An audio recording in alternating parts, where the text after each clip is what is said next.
తెలంగాణలో మరోసారి భారీగా ఐపీఎస్ అధికారుల బదిలీ చేపట్టింది ప్రభుత్వం. కొత్తగా ఏర్పడిన కాంగ్రెస్ ప్రభుత్వం ఇదివరకే పలువురు ఐఏఎస్, ఐపీఎస్లను బదిలీ చేయగా తాజాగా మరో 20 మంది ఐపీఎస్ అధికారులను బదిలీ చేసింది. తెలంగాణ డీజీపీగా రవిగుప్తాను కొనసాగించాలని సర్కార్ నిర్ణయం తీసుకుంది. ఏసీబీ డీజీగా సివి ఆనంద్, సిఐడి చీఫ్గా శిఖా గోయల్, రోడ్ సేఫ్టీ డీజీపీగా అంజనీ కుమార్, రైల్వే డీజీగా మహేష్ భగవత్, జైళ్ల శాఖ డీజీగా సౌమ్య మిశ్రా, సిఐడి డీజీగా రమేష్ నాయుడు వ్యవహరించనున్నారు. ఈ మేరకు తెలంగాణ ప్రభుత్వ ప్రధాన కార్యదర్శి శాంతికుమారి ఉత్తర్వులు జారీ చేశారు.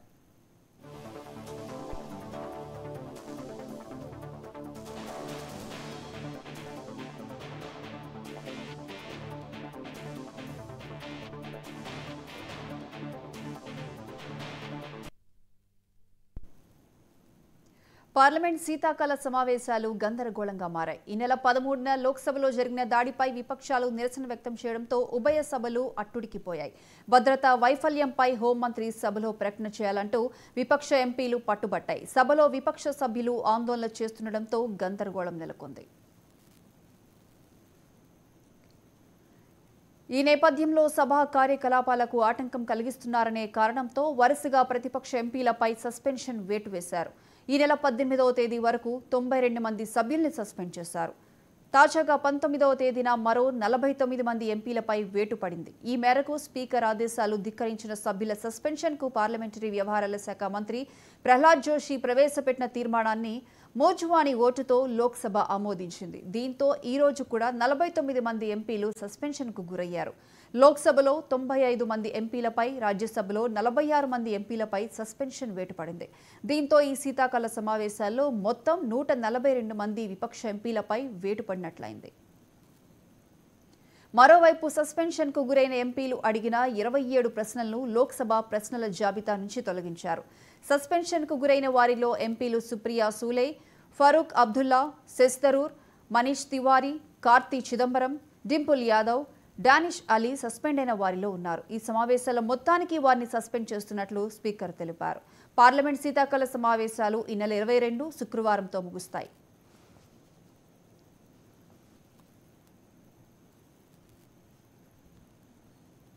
ఉభయ సభల్లో విపక్ష సభ్యుల్ని బహిష్కరించడంపై ప్రతిపక్ష కూటమి ఇండియా ఆగ్రహం వ్యక్తం చేసింది. తాజా పార్లమెంట్ సమావేశాలను బహిష్కరించాలని ఇండియా కూటమి పక్షాలు నిర్ణయించాయి. మల్లికార్జున ఖర్గే ఛాంబర్లో భేటీ అయిన ఇండియా కూటమి పక్షాల ఫ్లోర్ లీడర్లు ఎంపీల సస్పెన్షన్కు నిరసనగా ఈ నిర్ణయం తీసుకున్నారు. అనంతరం పార్లమెంట్ ఆవరణలోని గాంధీ విగ్రహం వద్ద ప్రతిపక్ష ఎంపీలు ఆందోళన చేపట్టాయి. కర్ణాటక ముఖ్యమంత్రి సిద్ధరామయ్యకు ఎక్స్లో బీఆర్ఎస్ వర్కింగ్ ప్రెసిడెంట్ కేటీఆర్ పలు ప్రశ్నలు సంధించారు. తెలంగాణ రాష్ట్రంలో కాంగ్రెస్ పార్టీ సిగ్గు లేకుండా ప్రజలను మోసగించేలా అబద్ధపు హామీలు ఇవ్వడం వల్లనే మా పార్టీ ఎన్నికల్లో ఓడిపోయిందని చెప్పారు. ఇచ్చిన హామీ మేరకు డిసెంబర్ 9వ తేదీ నాటికి నెరవేరుస్తామన్న కాంగ్రెస్ పార్టీ హామీల సంగతి ఏమిటని కేటీఆర్ ప్రశ్నించారు. రైతులకు, కౌలు రైతులకు, రైతు కూలీలకు ఇస్తామన్న రైతు భరోసా ఎక్కడ పోయింది? 2 లక్షల రూపాయల వ్యవసాయ రుణమాఫీ ఏమైంది? 4,000 రూపాయల ఆసరా పెన్షన్ ఏమైంది? 500 రూపాయలకే గ్యాస్ సిలిండర్ అన్న మాట ఎక్కడ పోయింది? ప్రతి మహిళకు 2,500 రూపాయలు ఇస్తామన్నారు కదా, ఆ మాట ఏమైంది? మొదటి కేబినెట్లోనే మెగా డిఎస్సి పైన ప్రకటన ఉంటుందని చెప్పిన హామీలపై చర్చలు ఏవి? మొదటి కేబినెట్లోనే 6 గ్యారంటీలకు చట్టబద్ధత తీసుకొస్తామని చెప్పిన మాట ఏది? ఇలా మీరు ఇచ్చిన హామీలు నకిలీవా లేదా ఈ మాటలు చెప్పిన మీ కాంగ్రెస్ నేతలు నకిలీలా చెప్పాలని కేటీఆర్ ప్రశ్నించారు. మరి అధికారంలో ఉండి మొన్నటి ఎన్నికల్లో అధికారం కోల్పోయినా ఓడిపోయిన మీ పార్టీ పరిస్థితి వివరించగలరా అని కర్ణాటక సీఎం సిద్ధరామయ్యను కేటీఆర్ ప్రశ్నించారు. ఈ రోజు ఉదయం సిద్ధరామయ్య వీడియో ఒకటి వైరల్ కావడంతో దాన్ని ప్రస్తావిస్తూ కేటీఆర్ ట్వీట్ చేశారు. ఎన్నికల్లో ఇచ్చిన హామీలను నెరవేర్చేందుకు డబ్బులు లేవంటున్న కర్ణాటక సీఎం ఇదే మాట తెలంగాణ రాష్ట్రంలోనూ కాంగ్రెస్ పార్టీ చెబుతుందా అంటూ కేటీఆర్ సందేహం వ్యక్తం చేశారు.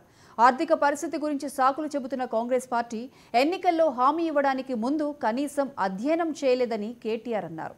కేటీఆర్ ట్వీట్ పైన స్పందించిన సిద్ధరామయ్యకు మరోసారి పలు ప్రశ్నలను కేటీఆర్ సంధించారు.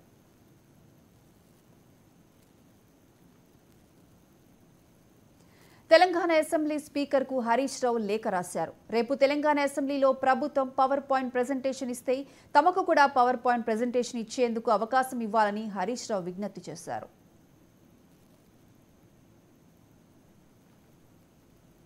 కాళేశ్వరం ప్రాజెక్టు దోషులను ఉరితీయాలని కాంగ్రెస్ సీనియర్ నేత ఎమ్మెల్సీ జీవన్ రెడ్డి ఘాటు వ్యాఖ్యలు చేశారు. జగిత్యాల్లో ప్రభుత్వ విప్ అడ్లూరి లక్ష్మణ్ కుమార్తో కలిసి మీడియా సమావేశం నిర్వహించారు. కాళేశ్వరం ప్రాజెక్టు గురించి ఎంతో గొప్పగా ప్రచారం జరిగిందని, ఇవాళ అదే ప్రాజెక్టులో నాణ్యతా ప్రమాణాలు లోపించడంతో దేశంలో తెలంగాణ తలదించుకునే పరిస్థితి వచ్చిందన్నారు. సుమారు 20,000 కోట్ల విలువగల ధాన్యాన్ని ఎలాంటి సెక్యూరిటీ లేకుండా గత ప్రభుత్వం మిల్లర్లకు అప్పజెప్పిందని ఆరోపించారు జీవన్ రెడ్డి. వాస్తవంగా తెలంగాణ రాష్ట్రం ఏర్పడిన తదుపరి ఈ రాష్ట్ర రోడ్డు వ్యవస్థను పూర్తి నిర్వీర్యం చేసిందంటూ తెలంగాణ రాష్ట్రం అంటే ఉమ్మడి రాష్ట్రం అంటే మెరుగైన పాలన వస్తుందని భావించడం కోరుకున్నాం. ఒకప్పుడు రాష్ట్ర రోడ్డు రవాణా సంస్థ ప్రెస్టీజియస్ ఆర్గనైజేషన్. అప్పుడు పెద్ద రంజయ్య గారు ముఖ్యమంత్రి ఉండగా చెప్పండి, ఆర్టీసీ అనేది కేవలం లాభాల కొరకు ఏర్పాటు చేసుకున్న వ్యవస్థ కాదని. ఒకటి కార్మికుల ఉద్యోగ భద్రత, రెండవది గ్రామీణ ప్రాంత మారుమూల గ్రామాలకు ఏదైతుందో రవాణా సౌకర్యం కల్పించడం. రోడ్లు లేనినాడు కూడా బస్సు వేసి గుర్తుంచుకోండి, రోడ్డు సౌకర్యం బీటీ రోడ్డు లేనినాడు కూడా బస్సు సౌకర్యం కల్పించడం కాంగ్రెస్ పార్టీ అన్నాడు. క్రమేపీ దాన్ని ఏదైతుందో విస్తృంపజేసాం. రాష్ట్రం ఏర్పడిన తర్వాత ఏదైతుందో మేము ఆశించిన ఆర్థిక ఆదాయం సమకూరడం లేదు అని చెప్పని వ్యవస్థను నిర్వీర్యం చేసింది. ఇప్పుడు ఒకప్పుడు ఇంట్లో 135-40 బస్సులు ఉన్నాయి, ఇక్కడ 85 బస్సులు వచ్చింది, 50 బస్సులు తగ్గినాయి. ఈ 4 సంవత్సరాలలో 50 బస్సులు తగ్గినాయి. ఉచిత రవాణా ఏదైతే మహిళలకు సౌకర్యం కల్పిద్దామని చెప్పి కాంగ్రెస్ పార్టీ ప్రభుత్వం నిర్ణయం తీసుకున్నారు రేవంత్ రెడ్డి గారు. దాంతో మహిళల్లో ఒక విధమైనటువంటి ఒక విధమైన ఆత్మవిశ్వాసం ఎక్కడికో ఎనీవేర్ ఎట్లా జేబుల రూపాయలు లేకుండా ఆరోగ్య భద్రత ఉచిత వైద్య సదుపాయం పొందుతామో, జేబుల రూపాయలు లేకుండా తల్లిగారింటికి పోవచ్చు, అత్తగారింటికి పోవచ్చు, బిడ్డ దగ్గర పోవచ్చు, ఆసుపత్రికి పోవచ్చు, ఏడికైనా పోవచ్చు అని చెప్పి అంటున్నా. జేబుల రూపాయి అవసరం లేదు. పొద్దున స్నానం చేసి చల్లబడి బస్ ఎక్కుతా అయిపోయా, మళ్ళీ పొద్దుగిరికి వచ్చి అంటున్నాను. రియల్లీ సో గ్రేట్ ప్రోగ్రామ్ అంటే వాస్తవంగా. హుజురాబాద్ నియోజకవర్గంలో బ్లాక్మెయిల్ రాజకీయం నడిచిందని మాజీ ఎమ్మెల్యే బీజేపీ ఎన్నికల నిర్వహణ కమిటీ చైర్మన్ ఈటెల రాజేందర్ అన్నారు. అధిష్టానం ఎక్కడి నుండి ఎంపీగా పోటీ చేయాలని సూచిస్తే తాను అక్కడి నుండే పోటీ చేస్తానని తెలిపారు. 10 సంవత్సరాలుగా ప్రధానమంత్రి నరేంద్ర మోదీ దేశంలో అపరిష్కృతమైన ఎన్నో సమస్యలపై ఒక్కొక్కటిగా పరిష్కరిస్తూ దేశాన్ని అభివృద్ధి పథంలో తీసుకువెళ్తున్నారని అన్నారు. దేశం సుభిక్షంగా ఉండాలన్నా, మరింత అభివృద్ధి చెందాలన్నా మోదీ నాయకత్వంలోనే సాధ్యమని ప్రజలు భావిస్తున్నారని, ఎక్కడికి వెళ్లినా మోదీ నాయకత్వాన్ని బలపరుస్తున్నారని అన్నారు ఈటెల రాజేందర్.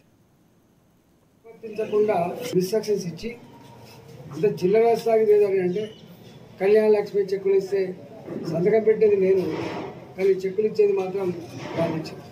అంటే వాళ్ళు ఇంట్లో సొమ్ము ఇచ్చినట్టు, వాళ్ళే ఇచ్చినట్టు, వాళ్ళు ఇచ్చే వాళ్ళలాగా, అదే బిచ్చగాళ్ళలాగా గత 2 సంవత్సరాలుగా జరిగింది. ఎక్కడ అధికారికమైన కార్యక్రమాలు నిర్వహించలేదు. అందువల్ల ఇక్కడ కనబడలేదు.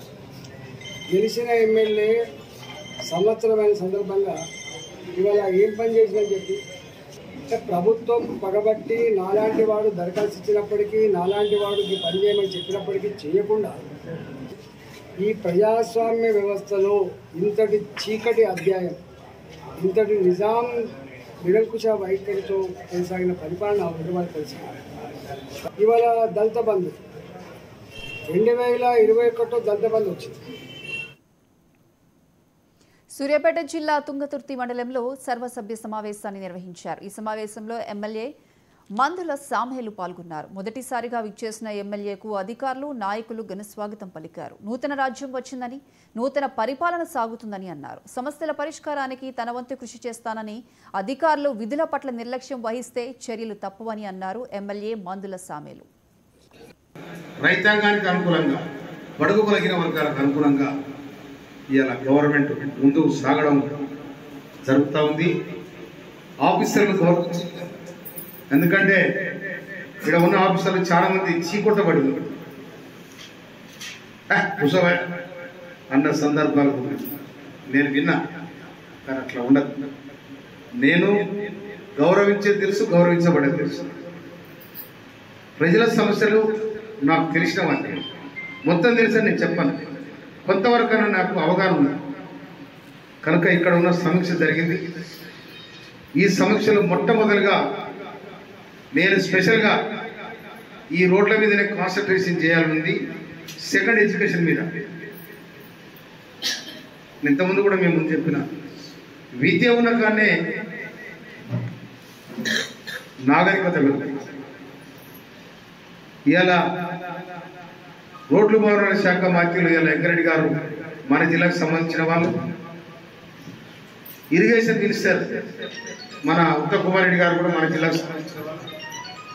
తర్వాత గత 2017 హరీష్ రావు గారు వచ్చి ఆ గమ్యగాల మీద నేను రుద్రం చెరువు పోయిండు. ఇక రుద్రం ఎక్కడ బాగా చెరువు ఎక్కడ బాగా తెలియదు. కానీ మనం ఇక్కడ ఉన్న చిన్న చిన్న సమస్యలు ఇలా కలెక్టర్ గారితో మాట్లాడినా, డిఈఓ గారితో మాట్లాడినా, ఈ గారితో మాట్లాడినా చిన్న చిన్న సమస్యలు అనేవి చాలా దీర్ఘకాలికంగా అయితే ఉంటే అవి చాలా నష్టాలు. అందుకోసం మిత్రులారా, నూతన రాజ్యం ఏర్పడింది, నూతన వ్యవస్థ కొనసాగుతుంది, ప్రజా పరిపాలన సాగుతుంది, ప్రజలతోనే ప్రభుత్వం ఉంటుంది, ప్రజలనే ముందుకు నడిపించే కార్యక్రమం ఉంటుందని కూడా మనం చేస్తున్నాం.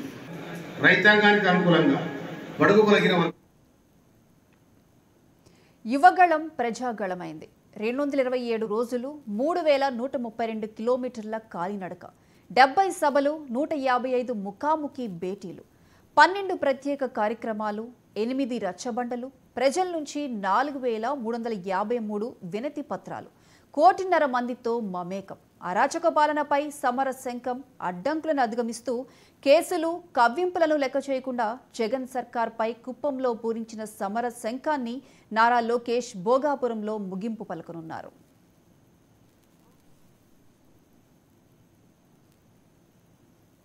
లోకేష్ పాదయాత్ర వల్ల ఎవరికైనా ప్రయోజనం ఉందా అని మంత్రి అంబటి రాంబాబు ప్రశ్నించారు.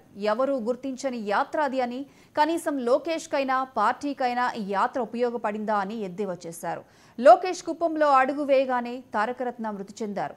లోకేష్ది అశుభయాత్ర అంటూ విమర్శించారు.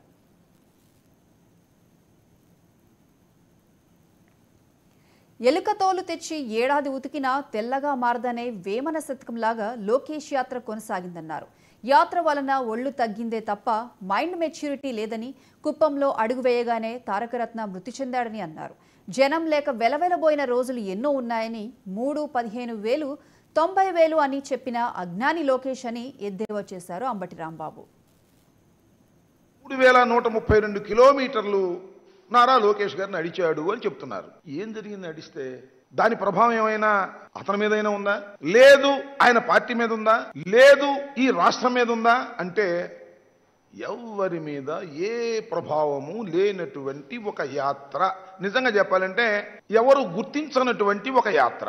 పోనీ పాదయాత్ర తరువాత ఆయనలో అయినా ఏదైనా వికాసం కనిపించిందా? ఆయన ఏమైనా మెచ్యూర్ అయ్యాడా అని పరిశీలిస్తే అది లేదు. ఈ సందర్భంగా నాకు వేమన శతకంలోని ఒక పద్యం గుర్తొస్తుంది. అదేమిటంటే, ఎలుక తోలు తెచ్చి ఏడాది ఉతికిన, ఎలుక తోలు తెచ్చి ఏడాది ఉతికిన, నలుపు నలుపే గాని తెలుపు కాదు, కొయ్య బొమ్మను తెచ్చి కొట్టిన పలుకున విశ్వదాభిరామ వినురవేమా. ఎలికి తోలు తెచ్చి ఏడాది పాటు ఉతికితే నలుపు అవుద్దా? లోకేష్ లాంటి ఒక ఇన్మెచ్యూర్ని, లోకేష్ లాంటి ఒక మొద్దు స్వరూపాన్ని, ఏ అర్హతలు లేనటువంటి లోకేష్ను తీసుకొచ్చి 226 రోజుల పాటు నడిపిస్తే ఏమైనా మెచ్యూరిటీ వచ్చిందా? ఏమైనా మార్పు దానిలో సంతరించిందా అంటే ఏమీ మార్పు రాలా. నాకైతే ఒక మార్పు కనిపించింది. పాపం కొద్దిగా సైజు తగ్గాడు, ఒళ్ళు తగ్గింది, బుర్ర మాత్రం ఏమీ పెరగల. ఎక్కడేసిన గొంగలి అక్కడే ఉంది. 226 రోజుల పాటు 3132 కిలోమీటర్లు నారా లోకేష్ గారు నడిచాడు అని చెప్తున్నారు. ఏం జరిగింది నడిస్తే? దాని ప్రభావం ఏమైనా అతని మీదైనా ఉందా? లేదు. ఆయన పార్టీ మీద ఉందా? లేదు.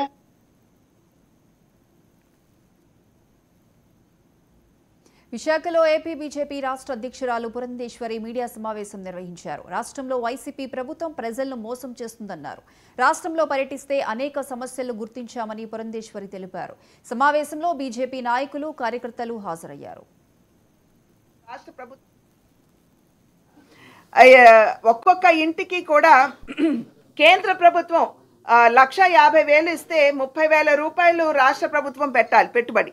కానీ ఆ 30,000 రూపాయలు కూడా ఉపాధి హామీ పథకం కింద వచ్చేటువంటి వనరులు ఏవైతే ఉన్నాయో వాటిని డైవర్ట్ చేస్తున్నారే కానీ సంపూర్ణంగా ఎక్కడ రాష్ట్ర ప్రభుత్వం పేదలకి న్యాయం చేయాలి అనేటువంటి ఆలోచన లేదు అనేటువంటి విషయాన్ని మనం ఇక్కడ గమనించాలి. అదేవిధంగా నిన్న నేను ఒక జిల్లాకి వెళ్ళొచ్చాండి, పాలకొల్లుకి వెళ్ళొచ్చా. పాలకొల్లులో టిడ్కో ఇళ్ళని నేను సందర్శించడం జరిగింది. అక్కడ దగ్గర 782 అంటే దగ్గర 800 యూనిట్ల నిర్మాణం అక్కడ జరిగితే ఆ ఇళ్లకి సంబంధించినటువంటి పట్టాలు ఏదైతే ఆ ఇళ్లకు సంబంధించినటువంటి రికార్డ్స్ ఉంటాయో వాటిని తనఖా పెట్టి రాష్ట్ర ప్రభుత్వం 164 కోట్ల అప్పు తీసుకున్నారు. ఇవాళ అక్కడ ఉన్నటువంటి వారి ఎవరికైతే ఇళ్ళు వచ్చాయో వారి మీద. నెల్లూరు జిల్లాలో అక్రమ మైనింగ్కు వ్యతిరేకంగా సోమిరెడ్డి దీక్ష చేపట్టారు. గత రాత్రి దీక్ష శిబిరం వద్దకు హిజ్రాల్ను పంపించారని టీడీపీ ప్రతినిధి ఆనం వెంకటరమణారెడ్డి ఆరోపించారు. ఇక వైఎస్ఆర్ పేరుపై పార్టీ స్థాపించిన జగన్ తండ్రి పేరు నిలబెడతారని అనుకున్నాం, కానీ దిగజాడు రాజకీయాలు చేస్తున్నారని వెంకటరమణ విమర్శించారు. రాబోయే ఎన్నికల్లో కూడా హిజ్రాలకే టికెట్ ఇస్తారా, వైసీపీలో మగాళ్లే లేరా అంటూ వెంకటరమణ ఎద్దేవా చేశారు. ఇంకో 3 నెలల్లో వైసీపీ ఎమ్మెల్యేలందరూ ఇంటికి వెళతారని వెంకటరమణ జోష్యం చెప్పారు. విషయంలో జరిగిన హిజ్రాల దాడిలో వైసీపీ పార్టీలో మగోడనేవాడే లేడు కాబట్టి ఈ రోజు నెల్లూరు జిల్లాలో ఆంధ్ర రాష్ట్రంలో వైసీపీ నాయకులు ఎక్కడైనా దాడి చేయాలన్నా, ఎక్కడైనా ధర్నా చేయాలన్నా ఈరోజు హిజ్రాల్ని పిలుచుకునే పరిస్థితి తెచ్చారంటే ఆ పార్టీ పరిస్థితి ఎంత ఘోరంగా ఉంది అని అడుగుతున్నాం. ఏం జగన్మోహన్ రెడ్డి ఇప్పుడు ఎమ్మెల్యేలు తీసేసి వాళ్ళు పనికిరారు కాబట్టి హిజ్రాలకు ఇస్తావా అని అడుగుతున్నాం. మా అక్క చెల్లెళ్ళు తెచ్చి వాళ్ళు ఎమ్మెల్యే టికెట్లు ఇస్తావా అని అడుగుతున్నాం. ఆంధ్ర రాష్ట్ర చరిత్రలో ఒక నాయకుడు మీద మీకు దమ్ము లేదు కాబట్టి, భయపడ్డారు కాబట్టి హిజ్రాలు పంపిస్తారా? సిగ్గుందా మీకు అని అడుగుతున్నా. పార్టీ పేరు మారుస్తారా? యువజన అదేందా శ్రామిక ఏందా యువజన శ్రామిక హిజ్రాల్ పార్టీ అని చెప్పి మీరేమన్నా పేరు పెట్టుకుంటారా అని అడుగుతున్నాం. ఇదా మీ పార్టీ పరిస్థితి? సిగ్గుందా మీకు అని అడుగుతున్నాం. ఇంకోటి కూడా చెప్తున్నా, నెల్లూరు జిల్లా ఎమ్మెల్యేలు, ఆంధ్ర రాష్ట్రంలో ఉండే ఎమ్మెల్యేలు అందరూ తిరుమల శ్రీవారి సేవలో ఏపీ గవర్నర్ అబ్దుల్ నజీర్ పాల్గొన్నారు. స్వామివారి నైవేద్య విరామ సమయంలో గవర్నర్ మొక్కులు చెల్లించుకున్నారు. ఆలయ రంగనాయకుల మండపంలో వేద ఆశీర్వాదం అందించగా ఆలయ అధికారులు పట్టు వస్త్రంతో సత్కరించి తీర్థ ప్రసాదాలు అందజేశారు.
తక్షణమే రాష్ట్ర ప్రభుత్వం తమ విధులను గుర్తించి తమకు ఉద్యోగ భద్రత కల్పించాలని వారం రోజులుగా విశాఖ జీవీఎంసీ గాంధీ విగ్రహం వద్ద అంగన్వాడీ టీచర్లు, హెల్పర్లు నిరసన చేపట్టారు. ఇక దీనిపై మరింత సమాచారం మా ప్రతినిధి చందు అందిస్తారు.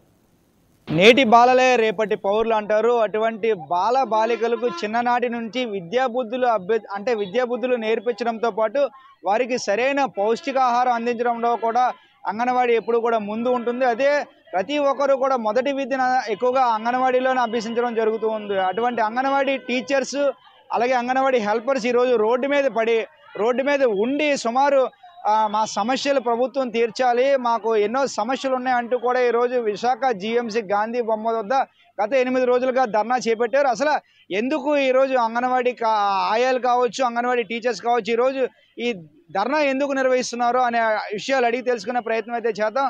అమ్మ చెప్పండి, గత 8 రోజులుగా మీరు ఎందుకు ఈ ధర్నా చేస్తున్నారు? మీకు వచ్చిన సమస్య ఏంటి? ఆయన పాదయాత్రలోనే మాకు ఇచ్చిన హామీ ఏంటంటే తెలంగాణ కన్నా 1000 రూపాయలు ఎగస్ట్రా ఇస్తానన్నారు.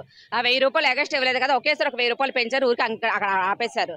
మేము ఇప్పుడు ఏమైనా సుప్రీంకోర్టు తీర్పు ప్రకారంగానే 26,000 ఇవ్వాలి, నెక్స్ట్ మాకు గ్రాడ్యుయేట్ కల్పించాలి, మమ్మల్ని ప్రభుత్వ ఉద్యోగులకు గుర్తించాలి. మేము మెయిన్ డిమాండ్స్ ఈ 3 కోరుతున్నామండి. ఈ డిమాండ్స్ చేస్తే మేము ఈ సమ్మెను విరమించడం సిద్ధంగా ఉన్నాం. కానీ 8 రోజులుగా మేము చేస్తున్నా నిమ్మకి నీరు ఎత్తలేరట్టు కూర్చున్నారు. కానీ ఆయన కనీసం మా అధికారులను పిలిపించి, మా రాష్ట్ర నాయకులు పిలిపించి, 3 సంఘాల వాళ్ళు పిలిపించి కూర్చోబెట్టి మాట్లాడదాము చేద్దాము అనే ఆలోచనే లేదు.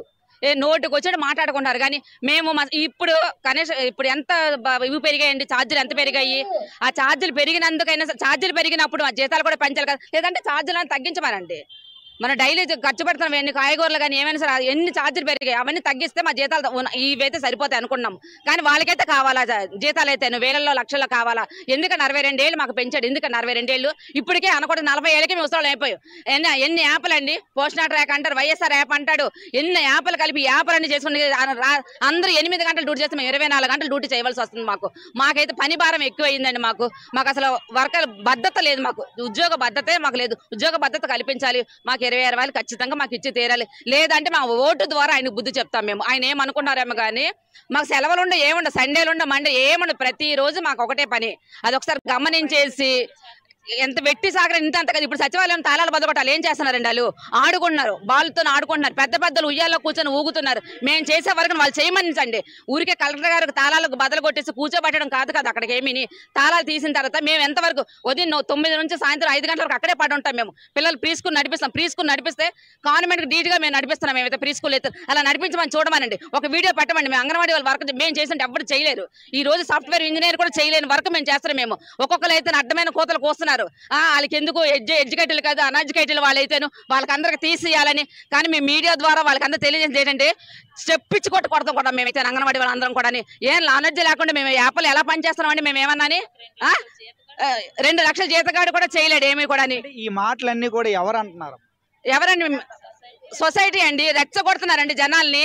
జనాలు రెచ్చగొట్టడము, వైసీపీ వాళ్ళు ఏమని మాట్లాడము, వాళ్ళ తరపులే మాట్లాడుకుంచుకొని అగ్నిస్ట్ పార్టీ గాని మాట్లాడుకొని వాళ్ళే చేయిస్తున్నారు ఇవన్నీ కూడా. అంత మించి అయితే వేరేదే లేదు. మీరు ఎన్ని సంవత్సరాల నుంచి ఈ వృత్తిలో ఉన్నారు? మీకు అప్పుడు స్టార్టింగ్ జాయిన్ అయినప్పుడు ఎంత జీతం ఇచ్చారు? ఇప్పుడు ఎంత ఇస్తున్నారు? ఎంత పెంచమని మీరు అడుగుతున్నారు?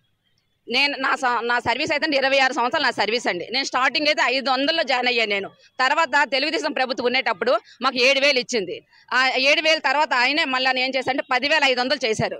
ఇప్పుడు ఇచ్చేది ఈయన ఒక్క పెంచి 11,500 మా జీతం వస్తుంది. ఇప్పుడు 1,000 రూపాయలే పెంచారు. 1,000 రూపాయలు పెంచితేనే 11,500 వస్తుంది మాకు. అది మాత్రం కాదు, మేము ఇప్పుడు 26,000 సుప్రీంకోర్టు తీర్పు ప్రకారంగా మాకు 26,000 కావాలి. సో మమ్మల్ని గ్రాడ్యుయేట్గా చేయాలి, మమ్మల్ని ప్రభుత్వం గుర్తించాలి, ఉద్యోగ భద్రత కల్పించాలి. మాకు ఈ డిమాండ్స్ మాత్రం ఖచ్చితంగా చేస్తే. అమ్మా మీరు చెప్పండి, ఈ వయసులో కూడా మీరు ఈ రోజు ఇక్కడ వచ్చి ఇక్కడ ధర్నా చేస్తున్నారు. అసలు ఎందుకు అసలు ఈ సమస్య రావడానికి గల కారణం ఏంటంటారు? ఈ నిత్యావసర వస్తువులు బాగా పెరిగిపోయాయండి. మేము 425 రూపాయల నుంచి చేస్తున్నాము 26 సంవత్సరాల నుంచి. అయితే మాకు చాలని జీతాలతో మేము కుటుంబ సభ్యుల్ని పెంచడం, ఇంటద్దె కట్టడం, గ్యాసు, కరెంటు బిల్లు అన్నీ ఎక్కువ రేట్లు పెరిగిపోయి మాకు చాలని జీతాలతో చాలా అవస్థలు పడుతున్నామండి. కాళ్ళు నొప్పులతోటి ఈడ్చుకుంటూ వచ్చి ఇక్కడ కూర్చోవడం జరుగుతుంది. అదే స్కూల్లో ఉంటే చక్కగా పిల్లలతో ఆడుతూ పాడుతూ మేము చక్కగా ఫ్రీ స్కూల్ నడుపుకొని మా రికార్డు ఏదో మేము చేసుకునేవాళ్ళం. యాప్లు మాకు జీతం సరైన జీతం ఇచ్చి ఆ పనులన్నీ చేయమంటే మేము చక్కగా సంతోషంగా ఆనందంగా చేస్తామండి. అమ్మ నాకు చెప్పండి, ఇప్పుడు నాకు అర్థం కాని విషయం ఏంటంటే మీరు చెప్పిన దాంట్లో సచివాలయం ఉద్యోగులు వచ్చి మీ స్కూల్లో మీ పని చేస్తామని మీరు చెప్తున్నారు. అంటే వాళ్ళు వచ్చి మీ పని చేస్తున్నాడు ఎంతవరకు కరెక్ట్ అంటారు? ఎవరి పని వాళ్ళు చేయడం కరెక్ట్ కదా అని దీనిపై మీ ఉద్దేశం ఏంటి? ఎవరి పని వాళ్ళు చేయడమే కరెక్ట్. ఎందుకంటే వాళ్ళకైనా పైనుంచి ప్రెజర్ వచ్చి సీఎం గారు ఆయన వేసిన ఉద్యోగస్తులు కాబట్టి మీరు సెంట్రల్ బద్దలు కొట్టైనా సరే వాళ్ళు ఓడించి మనం నెగ్గామన్నట్టు తలుపులు తాళాలు తీయమంటున్నారు. కానీ అది ఎంతవరకు కరెక్ట్ కాదు. వాళ్ళు మా తోటి లాంటి ఉద్యోగస్తులే. ఈ రోజు మేమయ్యాం, రోడ్డు ఎక్కాం, రేపు పొద్దున్న వాళ్ళు ఎక్కుతారు. ఎందుకంటే ఈ రోజు ఈ ప్రభుత్వం మారి వేరే ప్రభుత్వం వచ్చింది అనుకోండి, మేము స్కూల్లో కూర్చుంటాం, వాళ్ళు వీధుల్లాంటి ఎక్కుతారు. కానీ ఐకమత్యంగా కలిసి మలిసి చేసింది ఆ స్టాఫ్ ఏంటి, మేమేటి, ఆశా వర్కర్లు ఏంటి, అందరం కలిపి చేయాలి. ఈ రోజు మమ్మల్ని సమ్కి మా అంగన్వాడీలోకి ఎలాగైతే సచివాలయం సిబ్బందిని వెళ్ళమంటున్నారో ఆశా వర్కర్లు కూడా అలాగే వెళ్ళి మీరు కూడా తుడిసేసి తోమేసి వంటలు చేసి ఏరియాలోకి వెళ్ళి పిల్లలు తీసుకొచ్చేసి ఆర్పీఎల్ని అందరినీ చేయమంటున్నారు.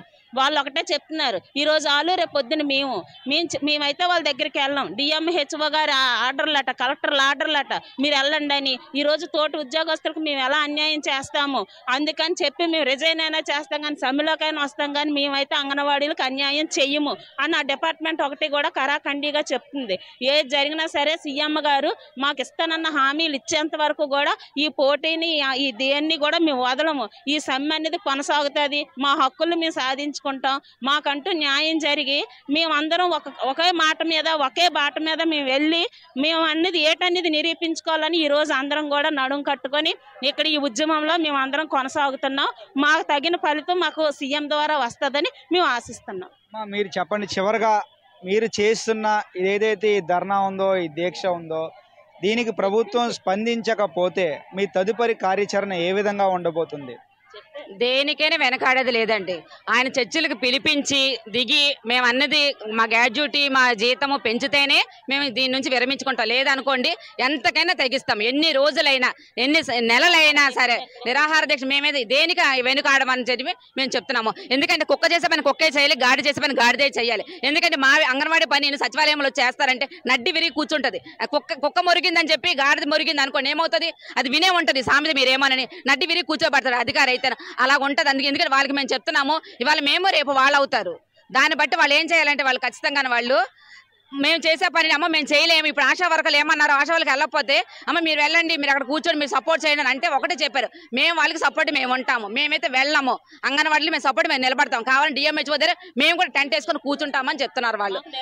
మాకు వాళ్ళు సపోర్ట్ ఫుల్ సపోర్ట్ చేస్తాం. అలాగే సచివాలయంలో కూడా చేయాలి. ఎందుకంటే వాళ్ళు దత్తపుత్రులు అని చెప్పేసి అతను ఏం చెప్తుంది తోకాడించుకొని చేస్తామంటే మాత్రం కరెక్ట్ కాదు. మా అంగన్వాడీ వాళ్ళు దేనికైనా సరే తెగించి సిద్ధంగా ఇక్కడికి వచ్చి కూర్చొని ఉన్నాం. మేము ఎన్ని రోజులైనా ఈ రోజుకి 8 రోజులు, నెల కాదు 2 నెలలు అయినా సరే ఆయన దిగి రావాలి మా దగ్గరికి. మేమైతే ఆయన దగ్గరికి వెళ్ళాం. ఆయన మమ్మల్ని పిలవాలా, మా అధికారులను పిలవాలా, చర్చలు పిలవాలా. మేమేమడుతున్నాము, మా పనికి కష్టాన్ని గుర్తించి మా పనిని గుర్తించి మాకు జీతాలు ఇవ్వమంట. మేమేమైనా అతను ఏమైనా ఆస్తులు అడిగేవండి, మేమేమన్నా అని ఆయన అంతస్తులు అడిగేమా? ఆయన ఎన్నో దోచుకుంటున్నారు ఆయన. కానీ మేమేం అడగట్లేదే. మేము మా న్యాయమైన కోరికలు ఏంటంటే మా కష్టానికి ఫలితం మాకేమనమంటున్నాం. మేమైతేను కష్టానికి ఫలితం ఇవ్వలేదా, ఓటు ద్వారా ఆయన బుద్ధి చెప్తామని చెప్పి అంగన్వాడీల ద్వారా మేము తెలియజేస్తున్నామండి. మేము రైట్. అంటే ఇక్కడ తాజా పరిస్థితి ఇప్పుడు మనం చూస్తూనే ఉన్నాం. ఏదైతే ఉందో మా కష్టానికి తగిన ప్రతిఫలం ఇవ్వండి, మా శ్రమను గుర్తించండి. మేము ఏదైతే మీరు చెప్పినవే మేము అడుగుతున్నాము. పక్క రాష్ట్రాల్లో చూస్తే ఈ విధంగా పరిస్థితి లేదు. కేవలం మన రాష్ట్రంలోనే ఇటువంటి పరిస్థితి ఉంది. మా శ్రమను గుర్తించి, మా కష్టాన్ని గుర్తించి, మా శ్రమకి కష్టానికి తగిన ప్రతిఫలం ఇచ్చి మమ్మల్ని ఆదుకోండి. ఒకవేళ మమ్మల్ని కానీ ఆదుకోకపోతే ఇది ధర్నా, ఈ దీక్ష ఎంతవరకు వెళ్తాం, ఎన్ని రోజులైనా ఆపే ప్రసక్తి లేదు అంటూ కూడా ఇక్కడ అంగన్వాడీ కార్యకర్త, అంగన్వాడీ ఆయాలు కావచ్చు, అంగన్వాడీ టీచర్లు కావచ్చు పూర్తిగా చెప్తున్న సందర్భం అయితే కనిపిస్తుంది. ఎప్పటికైనా ప్రభుత్వం ఈ అంగన్వాడీ టీచర్లు ఎవరైతే హెల్పర్లు ఉన్నారో వాళ్ళ దీక్షా శిబిరానికి వచ్చి అధికారులు కావచ్చు ఎవరైనా వచ్చి వీళ్ళ సమస్యలు విని వీళ్ళ సమస్యని పరిష్కరించే దిశగా ముందుకు వెళ్తారని అందరితో పాటు మనం కూడా ఆశిద్దాం. కెమెరా పర్సన్ సూర్యప్రకాష్తో చందు, 99 టీవీ, విశాఖపట్నం. కోనసీమ జిల్లా రాజోలు న్యాయస్థానం వద్ద లాయర్ల నిరాహార దీక్ష 15వ రోజుకు చేరింది. రాజకీయ పార్టీలకు అతీతంగా ప్రజలకు న్యాయం జరగాలనే ఆలోచనతో దీక్ష చేపడుతున్నామని న్యాయవాదులన్నారు. రాష్ట్ర ప్రభుత్వం నల్ల చట్టాన్ని రద్దు చేయాలని డిమాండ్ చేశారు. లేకపోతే భవిష్యత్తులో తీవ్రమైన పరిణామాలు ఉంటాయని రాజోలు లాయర్లు హెచ్చరించారు. వ్యతిరేక చట్టం ఏదైతే ఉందో ఏపీ ల్యాండ్ టైటింగ్ యాక్ట్ పూర్తిగా ప్రజా వ్యతిరేకమైనటువంటిది. ఇది పూర్తిగా ప్రజలకు నష్టం జరిగేటువంటి చట్టం. ఈ చట్టాన్ని పూర్తి స్థాయిలో సమీక్ష చేయకుండా ఎగ్జిస్టెన్స్లో తీసుకురావడం అనేటువంటిది అన్యాయం. ఒక న్యాయ వ్యవస్థ యొక్క అధికారాలని రెవెన్యూ వ్యవస్థ కట్టిపెట్టడం అనేటువంటిది పూర్తిగా చట్టవిరుద్ధం. అదేవిధంగా ఈ చట్టం కనుక అమలులో ఉన్నట్లయితే ఈ రెవెన్యూ చేతిలో పూర్తిగా అధికారం ఉండి రాజకీయ నాయకుల యొక్క పలుకుబడికి లోనై ప్రజలకి తీవ్రమైనటువంటి నష్టం వాటిల్లుతుంది. కాబట్టి ఈ ప్రభుత్వం వెంటనే ఈ చట్టంపై పునఃసమీక్ష చేయాలి. 15 రోజుల నుంచి కూడా ఆంధ్రప్రదేశ్లో కొత్తగా పెట్టిన టైటిలింగ్ యాక్ట్ భూ యాజమాన్య హక్కుల చట్టం యాక్ట్ 27/2023 దీన్ని రద్దు చేయాలని చెప్పేసి మేము ధర్నాలు చేస్తాం. ఎందుకంటే ఈ యొక్క ధర్నా ఏ రాజకీయ పార్టీకి అనుకూలమో కాదు, వ్యతిరేకమో కాదు. కేవలం చట్టం దృష్టిలో అది చట్టం ప్రజలకు చాలా నష్టం కలిగిస్తుందని చెప్పేసి ప్రజల దృష్టికి తీసుకెళ్లాలని చెప్పి ధర్నా చేస్తున్నాం. మేము గవర్నమెంట్ని కూడా అడుగుతున్నాం, ఈ చట్టం విషయంలో ఏదో ఒక నిర్ణయం తీసుకుని దాన్ని వెనక్కి తీసుకోమని రద్దు చేయమని అడుగుతున్నాం.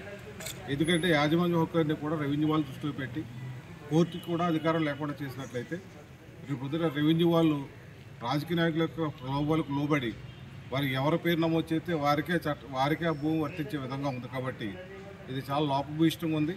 దీని విషయంలో ప్రభుత్వం వారు మరొకసారి ఆలోచించాలని చెప్పి మేము ధర్నా చేస్తాం. ఈ ఉద్యమం ప్రకాశం జిల్లా ఒంగోలు సబ్ జాయింట్ డైరెక్టర్ ఆఫీసులో ఏసీపీ దాడులు నిర్వహించింది. గతంలో సీజ్ చేసిన వాహనం రిలీజింగ్ ఆర్డర్ కోసం sub joint director CC Farooq Ahmed లంచం అడగడంతో వాహనదారుడు ఏసీబీ అధికారులను ఆశ్రయించాడు. ఫారూక్ లంచం తీసుకుంటుండగా ఏసీబీ అధికారులు పట్టుకున్నట్లు ఏసీబీ డీఎస్పీ శ్రీనివాస్ తెలిపారు.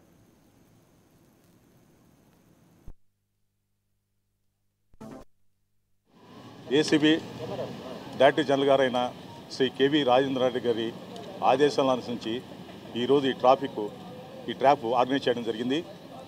విషయాలకు వస్తే ఇది స్వర్ణ మల్లికార్జునరావు అని చెప్పేసి ఈయన ఒంగోలులో ఉంటారు. వారి వైఫ్ శ్రీదేవి అని చెప్పుకుంటారు. 2019లో వీళ్ళు ఇతిహాస్ అని ఒక వెహికల్ కారు కొనుక్కున్నారు. కొనుక్కున్న తర్వాత దానికి టంగుడూరు మండలం జమ్ములపాలెంకి చెందిన పక్కిల కుమార్ అనే అతను డ్రైవర్గా పెట్టినారు. ఒకరోజు ఈ డ్రైవర్ వచ్చేసి నేను బంధువుల మ్యారేజ్కి వెళ్ళాలి కాబట్టి నీ కారు ఇవ్వమంటే అతను కారు ఇచ్చాడు. ఇచ్చిన దాని మీద అతను వేరే స్టేట్కి వెళ్ళి ఆ లిక్కర్ తీసుకొచ్చేసి తన ఇంట్లో పెట్టి అమ్ముతుండగా టంగుటూరు పోలీసు వారు ఇతని ఆ డ్రైవర్ని అతని భార్యని అరెస్ట్ చేసి వారి మీద కేసు నమోదు చేశారు. దాంతోపాటు ట్రాన్స్పోర్ట్కి ఈ కారు ఉపయోగించారు కాబట్టి ఈ కారును కూడా సీజ్ చేయడం జరిగింది. కారు సీజ్ చేసిన తర్వాత దానికి ఎస్పీ మేడం గారు కాన్స్పికేషన్ ఆర్డర్స్ ఇచ్చారు. యాజ్ పర్ రూల్స్ ప్రకారం కాన్స్పికేషన్ ఆర్డర్ ఇచ్చారు. ఇచ్చిన తర్వాత ఇతను ఈ ఫిర్యాది ఇతనికి కమిషనర్ గారికి సబ్ కమిషనర్ గారికి అప్పీల్ చేసుకుంటే సబ్ కమిషనర్ గారు ఇతని తప్పుని గమనించేసి 60,000 రూపాయలు ఫైన్గా విధించడం జరిగింది.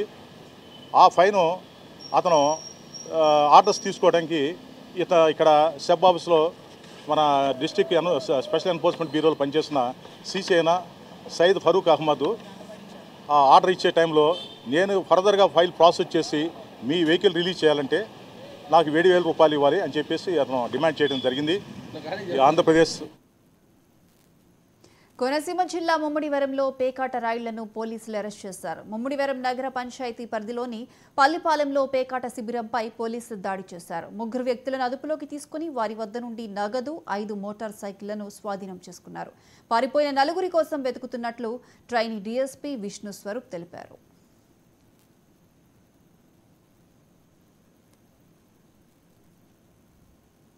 నెల్లూరు జిల్లా మర్రిపాడులో పోలీసులు అక్రమ వసూళ్లకు పాల్పడుతున్నారు. జాతీయ రహదారి మీద వాహనదారుల నుంచి తనిఖీల పేరిట డబ్బుల వసూలు చేస్తున్నారు.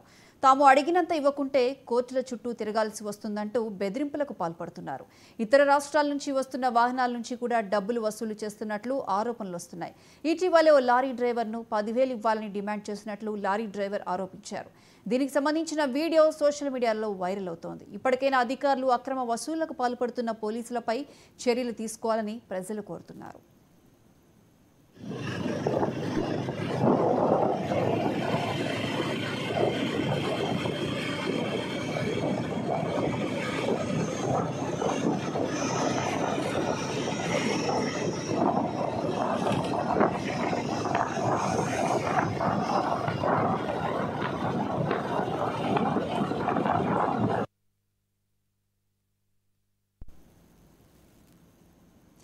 జగిత్యాల జిల్లాలో ఓ కాంగ్రెస్ పార్టీ వీరాభిమాని తన అభిమానాన్ని చాటుకున్నాడు. రాయకల్ మండలం కేంద్రంలోని రాజనగర్ గ్రామానికి చెందిన చల్లా శ్రీనివాస్ తన పొలంలో జై కాంగ్రెస్ అని వరినాడు వేశారు.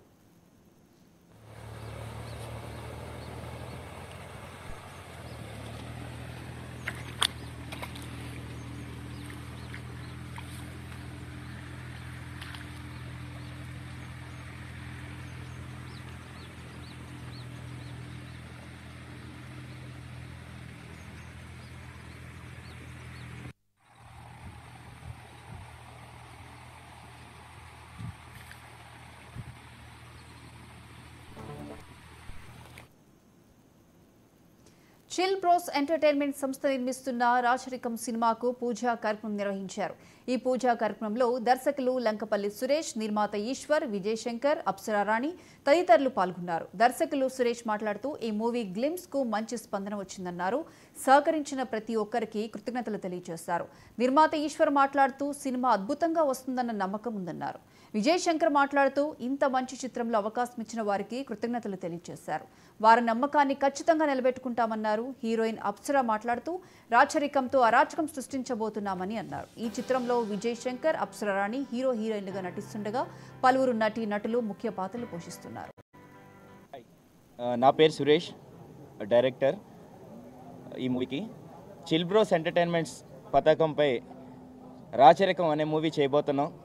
ఇక్కడికి విచ్చేసి చాలామంది మమ్మల్ని ఆశీర్వదించారు. ప్రతి ఒక్కరికి హృదయపూర్వక ధన్యవాదాలు తెలియజేసుకుంటున్నాం. At the same time media వారికి కూడా మా ధన్యవాదాలు. అయితే ఇప్పుడు గ్లిమ్స్ రిలీజ్ అయిందండి, సోషల్ మీడియాలోని డిజిటల్ మీడియాలోని మొత్తం. ఈ గ్లిమ్స్ మేడం చెప్పినట్టు రాచరికంలోని అంటే ఇది మాస్ కల్ట్. దీన్ని చందు అండ్ టీం రెడీ చేశారు. Thank you very much. చాలా కష్టపడి చేశారు. అండ్ ద మ్యూజిక్ డైరెక్టర్ మన వెంగి గారు మాత్రం ఆసమ్ బ్యాక్గ్రౌండ్ మ్యూజిక్ ఇచ్చారు. దానికి మీరు చూస్తే సోషల్ మీడియాలో ఇవన్నీ చాలా హల్చల్ చేస్తుంది. ఆల్రెడీ ఇప్పుడే స్టార్ట్ అయింది. కాబట్టి ఈ మూవీ అంటే మ్యాక్స్ మేము ఒక 4 monthsలో ఈ మూవీ షూట్ కంప్లీట్ చేసి ఆన్ సెట్స్ మీద త్వరలో మీ దగ్గరికి రాబోతున్నాం. అట్ ద సేమ్ టైం వీక్కి ఒక్కొక్క క్యారెక్టరైజేషన్ సోషల్ మీడియాలోని అప్లోడ్ అవబోతుంది. అలాగే మన విజయ్ రామరాజు గారు బైరెడ్డి అనే క్యారెక్టర్ చేయబోతున్నారు. అలాగే భార్గవీదేవి గారు క్యారెక్టర్ మేడం చేస్తున్నారు, అప్సరారాణి గారు. శివ క్యారెక్టర్ మన విజయ్ చేస్తున్నారు. ఇంకా చాలామంది